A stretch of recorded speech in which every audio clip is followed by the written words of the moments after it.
Marijuana law into place. Now thousands of people suffering from chronic and life-threatening disorders say they've seen the benefits from that drug, but they're still having trouble getting access to cannabis oil, often breaking state or federal laws in the process. WALB News 10's Kate Fowler shows us the links that they'll go to get the medication. In tonight's special report, the case for cannabis. A new day begins for Scott Gibbs and his daughter Kayla. Stricken by encephalitis as an infant, she's endured thousands of seizures throughout her 30 years, and nothing seemed to help. That was terrible. If you see anybody go through it, there's nothing you can do. Nothing you can do till hopefully they come out of it. But 3 years ago, that all changed. With the stroke of a pen, Governor Nathan Deal signed a medical marijuana bill into law, allowing people with debilitating conditions like Kayla to access low THC, high CBD cannabis oil. She improved almost immediately. How many seizures does she have a day, would you say? Well, she went from anywhere from 100 a day down to probably 2 or 3 a day now. Gibbs obtained a state-issued medical marijuana card. The CBD oil he gives his daughter comes from Colorado, but getting it is still technically illegal. Get the oil ordered in through the mail, which is breaking federal law. It's clearly going to become an issue for the next governor of this state. Yes. Republican State Representative Alan Peake orchestrated the landmark bill known as Haley's Law, but he says provisions to the law have been met with fierce opposition. A strong opposition from the Georgia Sheriff's Association and from many faith-based organizations, both of which have a lot of influence with my Republican colleagues.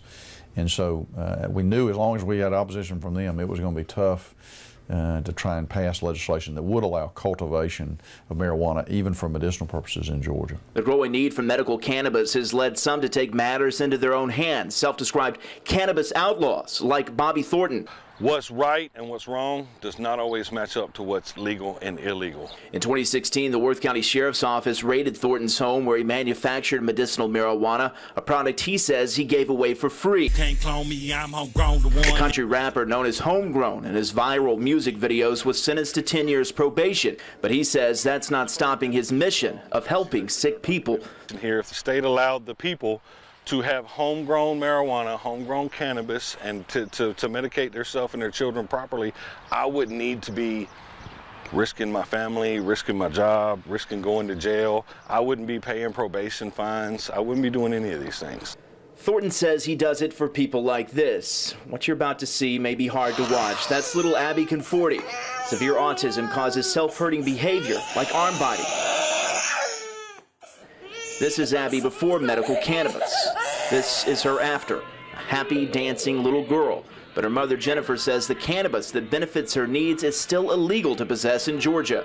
Medical cannabis, and the kind I have to give her, which is a much higher THC level than 5%, that has allowed us to be able to function as a family, and her to be able to function as a child. Conforti, who pushed for legislation, says she's now having to break the law herself to manufacture her own cannabis oil. And without those cannabis outlaws, many Georgians would continue to suffer. Heroes, 100%. People like Bobby are here and are willing to take a chance and break the law to help people.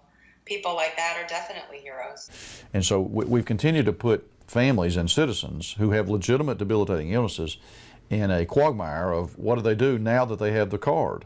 And so we've got to find a solution for access. That is imperative upon the legislature and the next governor of the state. A plea to lawmakers to help those who need it most. Kate Fowler, WALB News 10.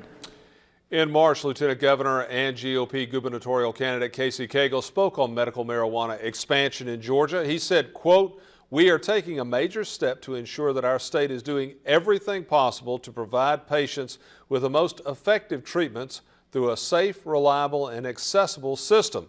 Going forward, I call on our federal leaders to step up and support our efforts by clarifying the law to ensure that no family is denied medication that could drastically improve their lives," end quote.